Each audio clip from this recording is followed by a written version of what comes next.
"We're going lean," Brad Dennison announced, not even bothering to sit down. "We don't keep dead weight around here. You're done." I stared at the 28-year-old who had been CEO for exactly 6 hours and 43 minutes. The glossy Harvard Business School diploma he'd hung behind his desk still had the price tag dangling from the frame.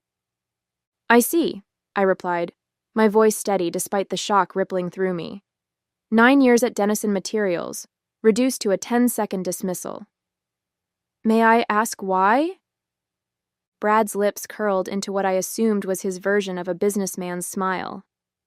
"My father might have needed someone to hold his hand through every contract, but I have a different vision for this company. We're modernizing." I nodded slowly, feeling the weight of the personnel files I'd been reviewing before his assistant summoned me. Files that contained, ironically, my own carefully negotiated employment agreement.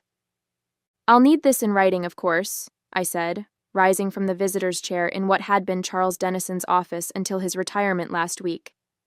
"HR will have something for you to sign on the way out," Brad said dismissively, already turning to his computer. "Security will escort you to clear your desk. Standard procedure."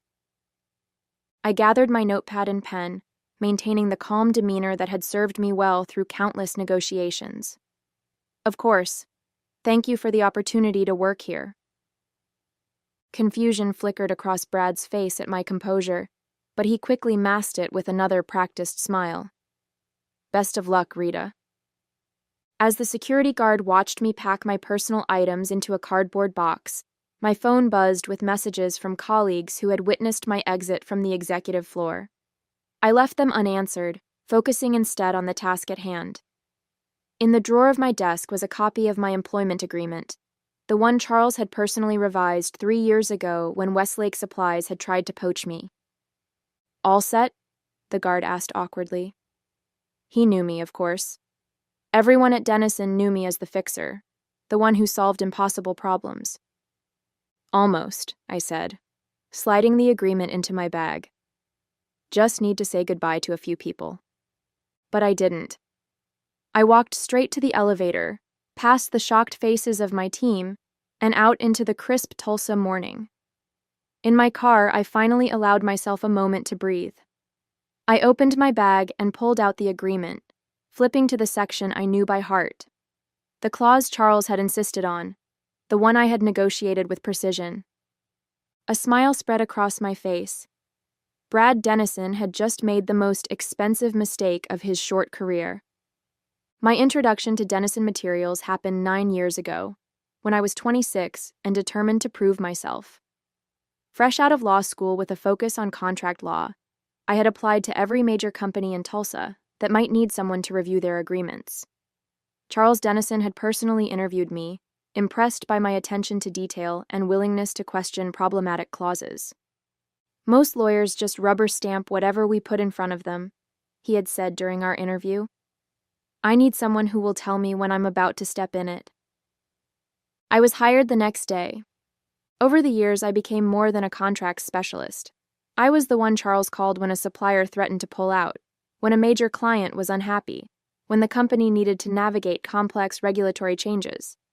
I rewrote agreements that saved millions, spotted loopholes that would have cost the company dearly, and eventually earned a place at Charles's right hand. 3 years ago, Westlake Supplies, Dennison's biggest competitor, tried to lure me away with a salary that made my eyes water. Charles countered with not just matching pay, but an employment agreement that reflected how much he valued my contributions. A golden parachute clause, a full year's severance, equity options, and most importantly, a trigger clause that paid out if I was ever terminated without cause. "Your family now, Rita," Charles had told me as we signed the agreement. "This company wouldn't be what it is without you." I believed him.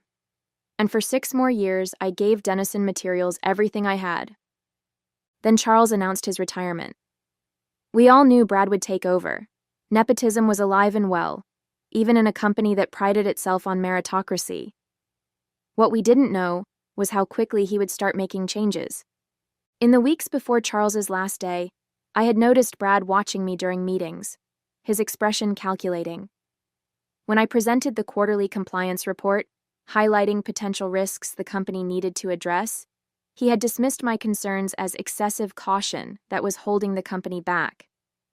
Charles had defended my thoroughness, but I saw the writing on the wall. Brad viewed me as his father's right hand, not his own. I had started updating my resume that night. What I hadn't expected was the abruptness of my dismissal. No warning, no transition period, not even a pretense of restructuring. Just, "You're done," from a man who had been handed everything his father had built. As I drove home from the office for what I thought was the last time, I wondered if Brad had even bothered to read my file before deciding my fate. That evening, I spread my employment agreement across my dining room table, alongside the termination notice HR had hastily printed for me. The contrast between the two documents was stark. One meticulously crafted over weeks of negotiation, the other a generic form with my name misspelled. I picked up my phone and dialed a familiar number. "Leonard Phillips," answered the voice on the other end. "Leonard, it's Rita Howard." "Rita, to what do I owe the pleasure? How are things at Denison?" I took a deep breath. "Actually, that's why I'm calling. I was terminated today." There was a pause. "You're kidding, Charles fired you?" "Not Charles, Brad. Charles retired last week." Another pause, longer this time. "I see. Well, his loss is someone else's gain. As a matter of fact..." "Before you continue," I interrupted, "I should mention I have an employment agreement with some significant termination provisions." "Do tell." I walked him through the key points of my agreement: the golden parachute, the severance, the equity options, and the trigger clause. Leonard whistled. "That's quite a package. Does Brad know about this?" I'm not sure he bothered to check before showing me the door. "Well, this is interesting timing. We're looking to expand our Tulsa operations, and we could use someone with intimate knowledge of Denison's contracts and clients." I smiled into the phone. "I thought you might say that." We talked for another hour, discussing potential roles, compensation, and how my knowledge of Denison's operations could help Westlake gain market share. By the time we hung up, I had a verbal offer that doubled my Denison salary, with a formal offer to follow in the morning. I sat back, staring at the documents spread before me. The termination was a shock, yes, but also an opportunity, one that would never have presented itself if Brad had taken the time to understand the company he had inherited. My phone buzzed with a text from Diane, my assistant at Denison. "Are you okay?" she wrote. "Everyone is in shock. Charles is flying back tomorrow." I hadn't expected that. Charles was supposed to be on a month-long cruise celebrating his retirement. For him to cut that short meant Brad had likely shared the news of my departure. "I'm fine," I replied, just surprised at the timing. Brad called an all-hands meeting to announce a new direction for the company, said he's bringing in his own team. That explained it. Brad wasn't just firing me. He was dismantling everything his father had built, piece by piece. "Keep me posted," I wrote back, then set my phone aside. I gathered the papers from my table and placed them neatly in a folder. Tomorrow would be interesting, but not in the way Brad Denison expected. He thought he was asserting control. In reality, he had just handed me the key to unlock a door I had never planned to open. I arrived at Denison Materials just after 9 the next morning, not as an employee, but as someone with unfinished business. The receptionist did a double take when I walked through the glass doors, wearing the same professional attire I'd worn every day for 9 years. "Miss Howard," I thought, we heard." "Is Charles in?" I asked calmly. Her eyes widened. "Yes, he came in early. He's with Brad in the conference room. But I don't think..." "Thank you, Tracy." I smiled and headed toward the elevator, my heels clicking confidently against the marble floor. As the elevator doors opened to the executive floor, I could hear the shouting before I even stepped out. Charles's voice, normally so controlled, echoed down the hallway. "Did you even read her agreement before firing her?" I approached the conference room slowly, noting the small crowd of executives and assistants who had gathered at a safe distance, pretending to be busy while straining to hear the confrontation. Diane spotted me first, her eyes growing as wide as Tracy's had. She hurried over. "Rita, what are you doing here?" "I have a meeting," I said simply. "With who?" "Brad's in there getting the lecture of a lifetime from his father." Apparently, Charles cut his cruise short when he heard what happened. I nodded, unsurprised. Charles had always been hands-on, and despite his official retirement, he wasn't the type to sail into the sunset while his company changed course. The conference room door flew open and Brad stormed out, his face flushed with anger, which quickly drained to shock when he saw me standing there. "What are you doing here?" he demanded. Before I could answer, Charles appeared behind him. Unlike his son, Charles looked pleased to see me. "Rita, perfect timing. Please, join us." He gestured for me to enter the conference room, then turned to the gathered audience. "The rest of you, back to work." Inside, the long conference table was covered with papers, including, I noticed, several copies of my employment agreement. Beside them sat Veronica Wyatt, the head of HR, looking distinctly uncomfortable. "Miss Wyatt was just explaining to Brad why your termination might be problematic," Charles said, closing the door behind us. Veronica cleared her throat. "As I was saying, the agreement Miss Howard signed 3 years ago included several protections, including—" "I know what it includes," I interjected smoothly. "1 year of severance at my current salary, immediate vesting of all outstanding stock options, a non-compete waiver and a clause granting me full rights to consult for any competitor I choose." I paused, making sure Brad was looking at me before continuing. "And a $250,000 early termination payout if fired without cause." Brad's face cycled through several emotions: disbelief, then anger, then something close to panic. "That can't be right," he said, grabbing one of the copies and flipping through it frantically. "Page 7, paragraph 4, I offered helpfully. Charles watched his son with a mixture of disappointment and resignation. "I tried to teach you the importance of understanding the details before making decisions. This is exactly why." Brad found the clause, his face growing paler as he read it. "But this is legally binding," I finished for him. "Signed by Charles and still valid." Charles turned to me, his expression softening. "Rita, I want to apologize for my son's actions. Your termination is rescinded, effective immediately. Your position, your office, everything will be restored." I had anticipated this, of course. Charles was nothing if not loyal to those who had served him well. But loyalty wasn't what had brought me back to Denison Materials that morning. "I appreciate the offer," I said, "but I've already accepted a position elsewhere." The silence that followed my announcement was broken only by the sound of Brad dropping the agreement onto the table. "Where?" Charles asked, though I suspected he already knew the answer. "Westlake Supplies," I replied. "I start next Monday as their Director of Contract Management and Compliance." Brad let out a sharp laugh. "You can't. Your non-compete was waived upon termination without cause," I reminded him. Page 9, paragraph 2. Charles sank into a chair, looking suddenly older than his 65 years. "You've been planning this?" "No," I said honestly.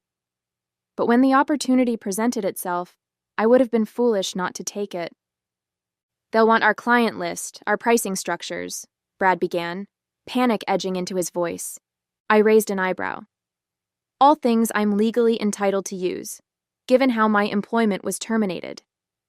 I turned to Charles. "Though I should mention that my agreement with Westlake specifically excludes using proprietary information from Denison. Leonard Phillips may be a competitor, but he's not without ethics." Charles nodded, unsurprised. He and Leonard had known each other for decades, rivals who respected each other's boundaries. "What do you want, Rita?" The question caught me off guard. "Excuse me?" "You could have simply taken the payout and started your new job. You didn't need to come back here, so what do you want?" I considered his question carefully. What did I want? Revenge? Satisfaction? An apology from the arrogant young man who had dismissed 9 years of dedicated service in less than a minute? "I want what I'm owed," I said finally, "and I want to make sure the people who still work here are treated fairly." Brad scoffed. "This is a business, not a charity." "Your father built this business by valuing his employees," I countered. "That's why Denison Materials has one of the lowest turnover rates in the industry.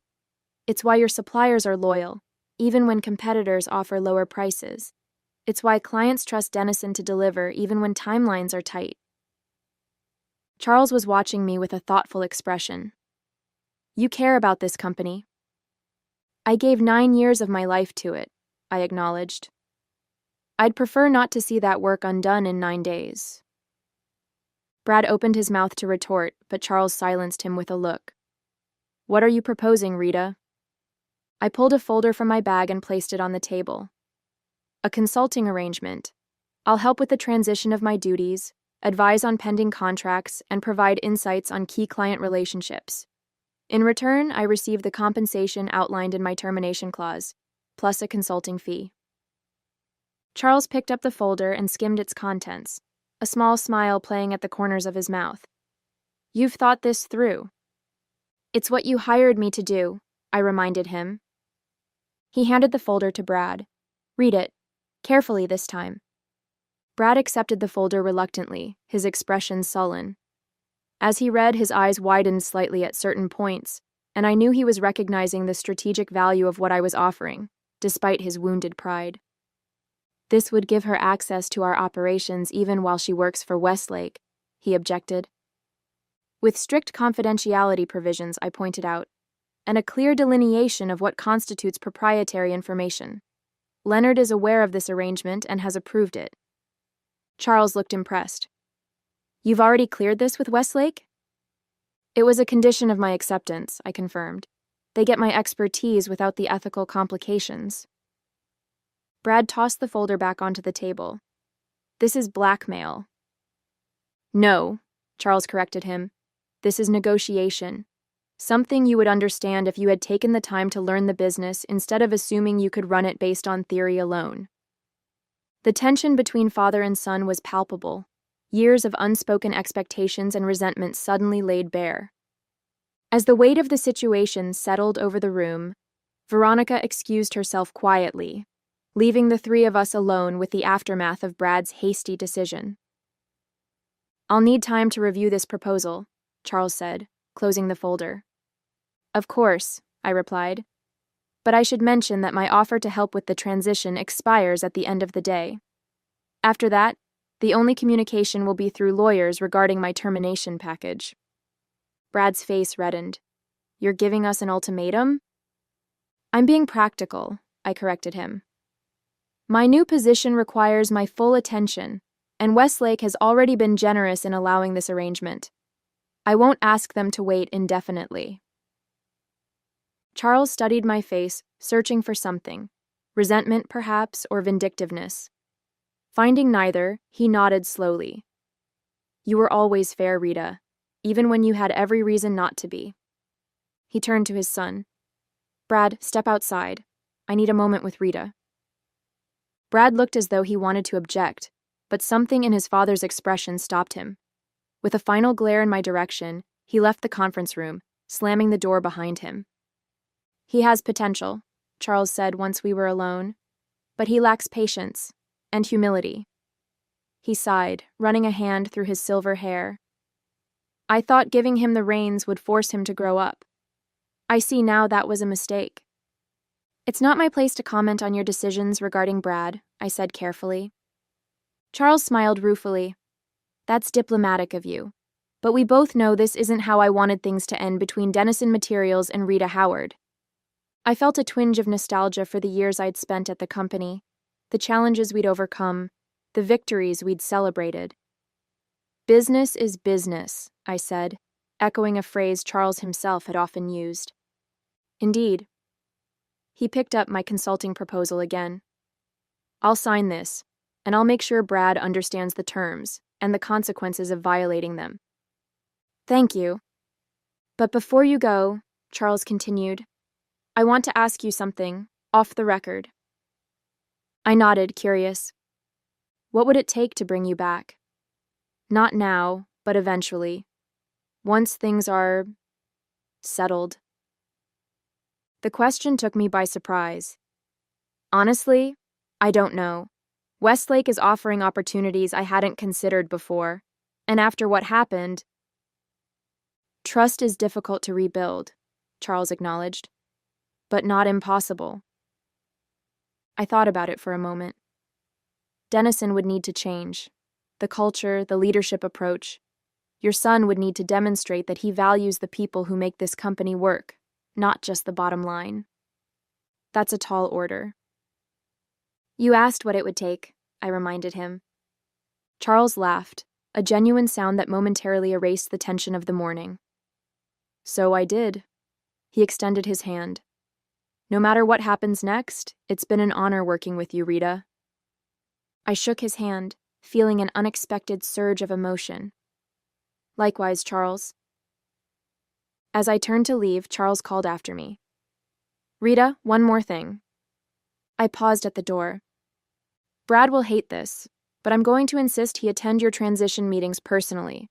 Consider it part of his education. I couldn't help but smile. That seems appropriate. Outside the conference room, Brad was pacing, his face still flushed with anger. He stopped when he saw me. Are you satisfied? He demanded. You've completely undermined my authority on my first day. I regarded him calmly.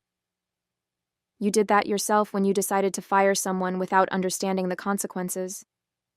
He stepped closer, lowering his voice. This isn't over. Actually, I replied, matching his tone, it is. Your father is signing my consulting agreement, and you'll be attending all transition meetings personally. Consider it a crash course in contract management. The shock on his face was almost worth the turmoil of the past 24 hours. The following Monday, I walked into Westlake Supply's gleaming headquarters as their new director of contract management and compliance. My office overlooked downtown Tulsa, a far cry from the windowless space I'd occupied at Dennison. Leonard Phillips himself showed me around, introducing me to the team and outlining my responsibilities. I've been trying to get you over here for years, he said as we settled into his office for a coffee. Though I have to admit, the circumstances are surprising.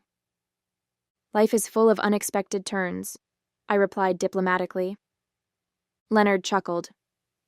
That's one way of putting it. The consulting arrangement with Dennison, that was clever. Gets us your expertise while avoiding messy legal battles. It was the right thing to do, I said. Charles built that company from nothing. I respect that, even if I disagree with how his son is running things. Speaking of which, Leonard leaned forward, his expression turning serious. The first transition meeting is tomorrow. Are you prepared for that? I nodded.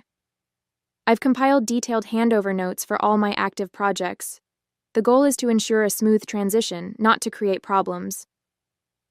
And Brad? How do you think he'll handle it? I considered the question. Poorly at first, but Charles will keep him in line. Leonard seemed satisfied with my answer. Good. The last thing we need is unnecessary drama. As I settled into my new role over the next few days, news of my departure from Dennison and the circumstances surrounding it spread through Tulsa's business community. Former colleagues reached out, some to express shock, others to inquire about opportunities at Westlake. I maintained a professional stance, neither encouraging defections nor closing doors. The first transition meeting at Dennison was exactly as tense as I had anticipated. Brad sat sullen and silent while I walked his team through my handover notes, explaining the nuances of contracts they would now need to manage. Charles observed from the head of the table, interjecting occasionally to ask clarifying questions. When the meeting concluded, Charles pulled me aside. Thank you for doing this properly, he said quietly. It would have been easy to leave them floundering. That wouldn't help anyone, I replied, least of all the clients caught in the middle. Charles nodded, a glimmer of respect in his eyes. Always the professional.